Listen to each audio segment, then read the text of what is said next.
Welcome to TRAilblazing, capitalizing on tax receivable agreements, a Parallaxes Capital podcast that is here to guide you through the world of tax receivable agreements. It's time for TRAilblazing. Hello. Today we have on TRAilblazers my friend Andrew Silverman. Andrew Silverman is a tax policy analyst at Bloomberg News, and he's done a phenomenal job sharing with us today some of what the upcoming election in 2024 has to bring from a news perspective for both Republicans as well as Democrats. Prior to Bloomberg, Andrew worked at firms including the likes of Simpson Thacher, Deloitte, as well as PwC. So he has a unique vantage point from which he would be sharing with us his point of views as to what each side cares about. Welcome to the pod, Andrew. Thanks, I appreciate it. It's great to be here. Amazing. And why don't you tell us, how did you come into the wonderful world of tax? Oh gosh, a long time ago, maybe more than a decade ago, I was working for an asset management company, and my boss really did not like tax issues, and so I used to get, from time to time, tax questions, and I discovered that I just really liked tax. I'd taken one tax class in law school, but hadn't really delved into it. And I discovered I really liked it. And then it was the midst of the financial crisis and decided to go back to school and just specialize in tax, and discovered that I liked it even more than I thought I did. So I've been doing that for about a decade now, and it's been an absolute pleasure, especially what I'm doing now. I just love the policy stuff. Amazing. And how did you, as you think about the world of tax, it's a large, complicated world. Might that be international, domestic? Where do you spend your time, and what are some of the issues that you engage on in your new role? Well, yeah, I mean, my bailiwick is pretty broad. So most of what I cover is federal tax, but I also cover international tax, and foreign tax as well, and occasionally state and local tax. So it's really any tax issue under the sun falls under my umbrella. What is the issue that people most care about from your reader-based perspective? That's a good question. They care about a few things. I think sort of niche issues like cryptocurrency is something that people care about, and marijuana taxation. And whenever I bring up state and local tax, that just gets a ton of hits, especially the state and local tax deduction. That is a big reader fascination issue. Even if there's nothing to talk about, you just say salt in the headline, and you just get 1,000 hits right off the bat. Interesting. I guess everyone cares about what hurts their pocketbooks. Exactly. That's right. Yes. That's right. Very cool. And so, as you see it today, the Republicans obviously today have both Donald Trump as well as Nikki Haley still in the race. TBD where RFK stands from an independent perspective. And obviously we have the incumbent Joe Biden.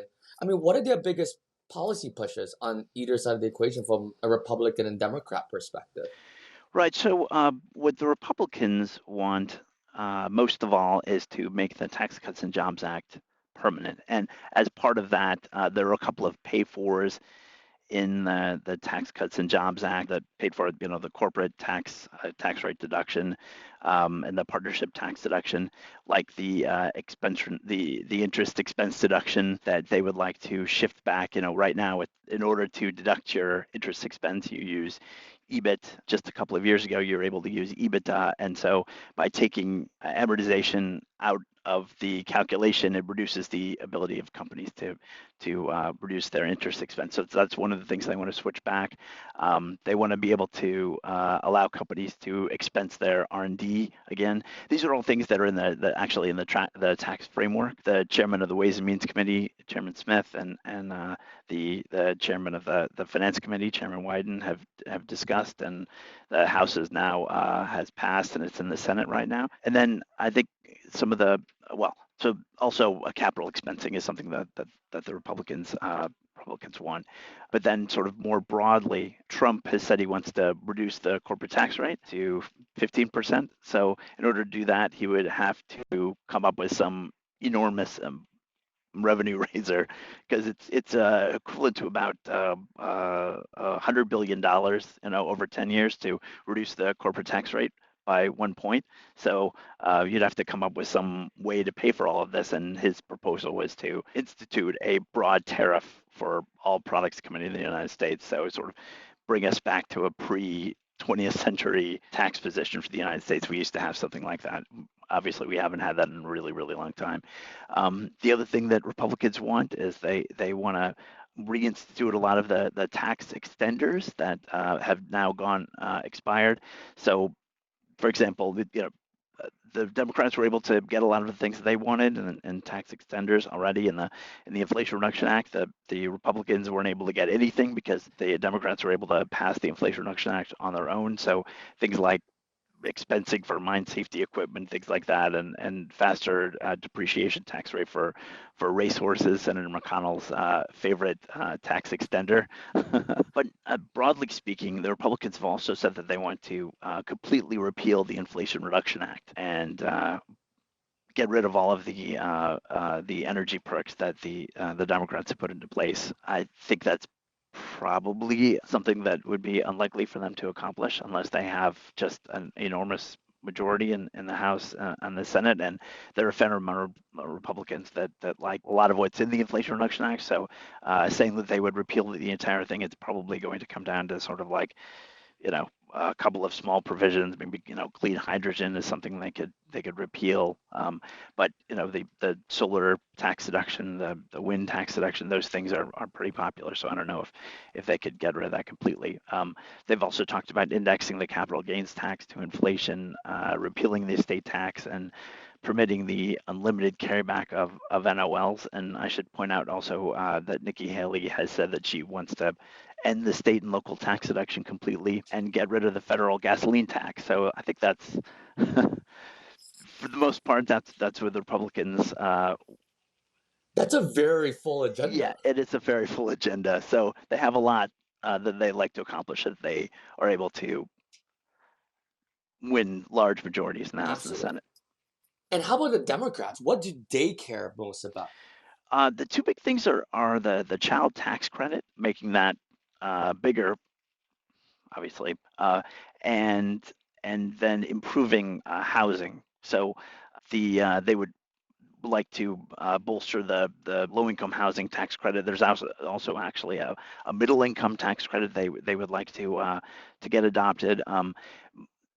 They also want to extend some of the things that were either in the Inflation Reduction Act or that didn't make it into the Inflation Reduction Act that were in the Build Back Better bill, like for example, expanding the ability of publicly traded partnerships to operate as right now they are essentially just energy and natural resource companies. The Democrats would like to expand that to clean energy companies as well. And in terms of increasing tax rates, President Biden said he wants to quadruple the stock redemption tax rate, the 1% rate that's in the Inflation Reduction Act. He wants to increase that to 4%. And he said he wants to increase the corporate tax rate to 28%, although in the Build Back Better bill, the Democrats had only increased it to 26.5%. So an increase, a pretty huge increase over what we have right now, the 21% tax rate. The Democrats have also talked about getting rid of the ability of companies to mix their foreign tax credits. And this sounds like kind of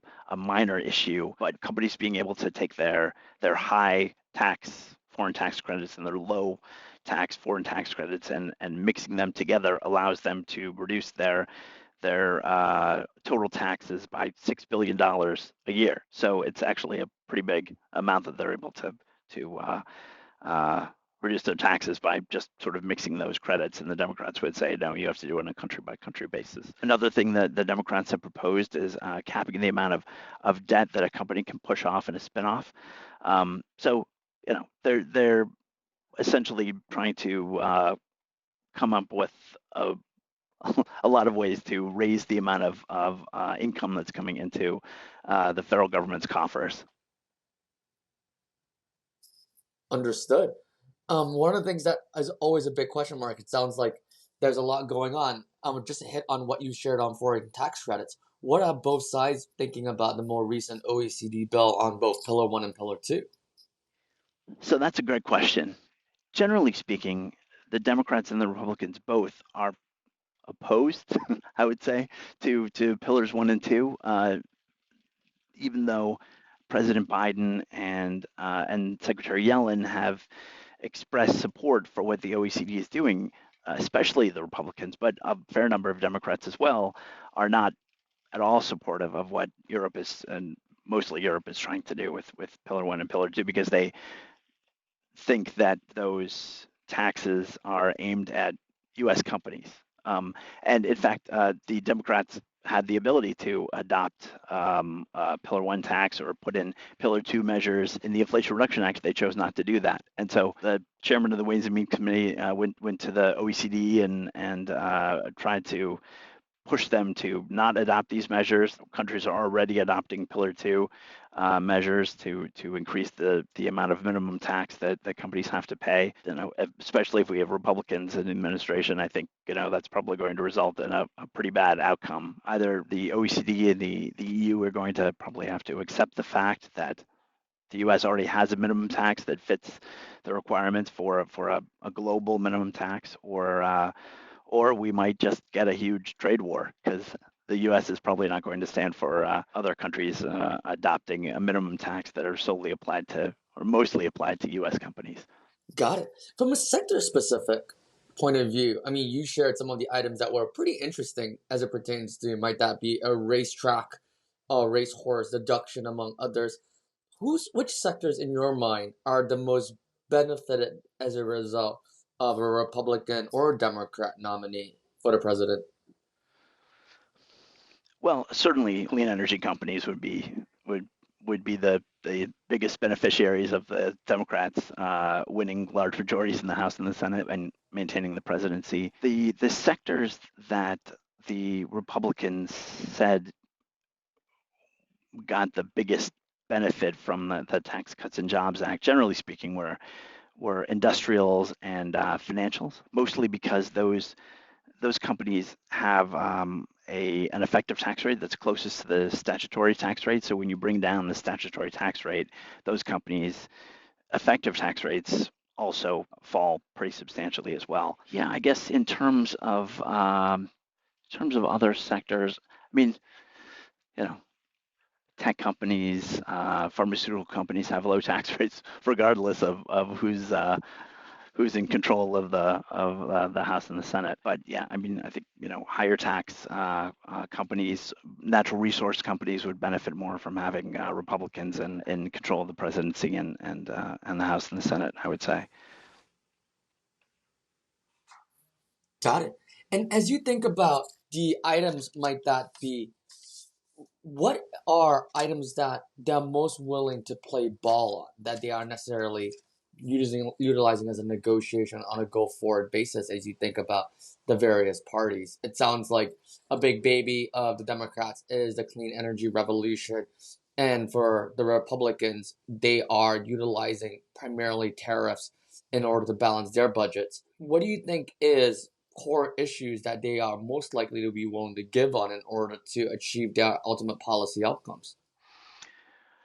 Yeah, that's a good question. I think the Democrats would be willing to give on some of the smaller clean energy credits that they were able to adopt, the new ones that they were able to adopt in the Inflation Reduction Act. Like I said, clean hydrogen is something I think the Democrats would give on. Maybe the zero emission nuclear power production credit. Those were some things that the Republicans had proposed in their I think it was the Build and Save Act, their proposal to repeal the Inflation Reduction Act. Smaller things I think are points that the Democrats might be willing to give on. In terms of what the Republicans would be willing to give on, I think that they probably think that they've already given a lot. Another big issue that the Democrats might be able to negotiate with the Republicans is on the ability to for companies to receive distributions from individuals, who receive distributions from like e-commerce platforms. This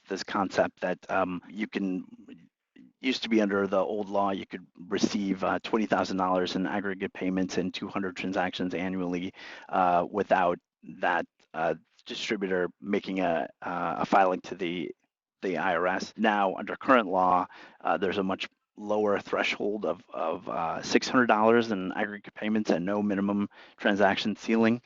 So one of the aspects of the framework that the Republicans and the Democrats have agreed to is that they would raise that to $1,000 annually. So that's one aspect. I think that the Republicans and the Democrats sort of agree on that they would raise it slightly. I mean, the other big thing, of course, is funding the IRS. The Democrats have added an enormous amount of money to the IRS coffers in the Inflation Reduction Act. The Republicans would like to repeal the entire thing. So I think settling somewhere in the middle is probably something they would be willing to do. And I think that the Democrats and Republicans can both agree that, for example, the employee retention credit has been kind of a mess. I don't know if you know about this ERTC. relative debacle. There was a federal credit for 50% of employee salaries in 2020 and 70% of wages in 2021. And the government now says that it's resulted in somewhere around $78 billion of fraud. So I think both parties can agree that that's something they're going to be a little bit, that's something that they can use to bring some revenue back. You know, they've sort of stalled the process of companies getting those rebates, and now I think they're going to go after companies and try to sort of claw back some of the money that they've distributed since the pandemic. Absolutely. And on the IRS front, the need for talent is acute. How we're going to fill that void is going to be incredibly challenging. What is something that, and you're an incredibly talented tax professional, like how do we get tax professionals to speak English and for the next generation in terms of advice for the next generation of tax professionals? Well, that's a good question. I think the simple answer is they're probably going to have to pay more to get people that would want to work at the IRS. And so, I mean, they need more people. They need people that can speak tax a little bit better. But the salaries that they're paying are pretty low. When Chairman Reddick got in front of Congress and they asked him about hiring, he said, look, I was in Arby's not too long ago and realized that the amount of money that they're paying their starting employees at Arby's was more than we're paying our starting employees at the IRS. So, you know, I think the IRS probably have to pay more than they pay at a fast food restaurant in order to attract the best talent. But their training program has sort of taken a hit. They need more money to allocate to hiring, but they also need more money to allocate to training, and they need people in order to do the training. I can't remember the exact numbers, but it's something like 50 or 70% of the IRS is at the age that they're ready to retire, and so, you know, not only do we have a gap in the number of people that are already working at the IRS, it's just going to get worse over time. And those are the people that are the most experienced and that can do the best training. They're sort of on the threshold of leaving. So yeah, I mean, I think even though the IRS got all this extra money, we're poised to be in a situation in which the IRS could actually do worse than it's doing right now, not better. Absolutely. What is it about tax education that results in many tax professionals struggling to connect the business side of the equation to the tax side of the equation? Well, it's tough. It's tough to understand. And I think most companies, when they think about tax, they think about tax accounting. They don't think about cash taxes, and tax lawyers think about, you know, what's in the Internal Revenue Code, not GAAP accounting. And so there's a divide there. The tax lawyers and the accountants aren't exactly speaking the same language, so that's confusing for companies. And what you read in SEC filings is the accounting stuff, not the tax stuff, even though it says tax. That's confusing. Obviously, the code itself is thousands of pages. The Treasury regulations are 100 times as long. I don't know, much more, you know, longer, tens of thousands of pages, and it's not written in the easiest language to understand. And then those are just the regulations and the tax code. You also have guidance from the IRS, guidance from the Treasury Department, and you have decades of case law as well, right? And so tax people and accountants have a pretty good handle of that stuff, but trying to explain all of that to somebody that's running a company in a short period of time is difficult to do, right? Because they don't want to sit around listening to their VP of tax talking about these issues for hours and hours. They just want like a clear answer. And tax is one of those things where it's really hard to get a clear answer. So, I mean, it just makes it very complicated. It's a difficult topic. It's hard to understand, and you don't get clear-cut answers. So it makes it difficult. It makes it difficult to communicate, I think. Amazing. And how can our listeners get in touch with you, Andrew? Yeah, well, I mean, you can look me up on the terminal. I can give you my email address if you're interested in asking questions. It's just my first initial and then my last name, asilverman38 at bloomberg.net. If you have questions about things I've written or just want to talk about tax, I'm happy to answer questions. And even though acting as a tax lawyer, just on policy issues. But yeah, love to hear from people and love talking about tax. Thank you for the time, sir. Thank you. Keep riding with us as we blaze the TRA trail by subscribing in your preferred podcast app. Learn more and get in touch at plxcap.com. That's plxcap.com. Information presented is for informational purposes only and does not intend to make an offer or solicitation for the sale or purchase of any securities. Parallaxes Capital Management LLC's podcast and its associated links offer news, commentary, and generalized research, not personalized investment advice. Nothing on this podcast should be interpreted to state or imply that past performance is an indication of future performance. All investments involve risk and, unless otherwise stated, are not guaranteed. Be sure to consult with a tax professional before implementing any investment strategy. Investment advisory services offered through Parallaxes Capital Management LLC are registered investment advisor with the U.S. Securities and Exchange Commission. Registration does not imply a certain level of skill or training. Past performance is not indicative of future results.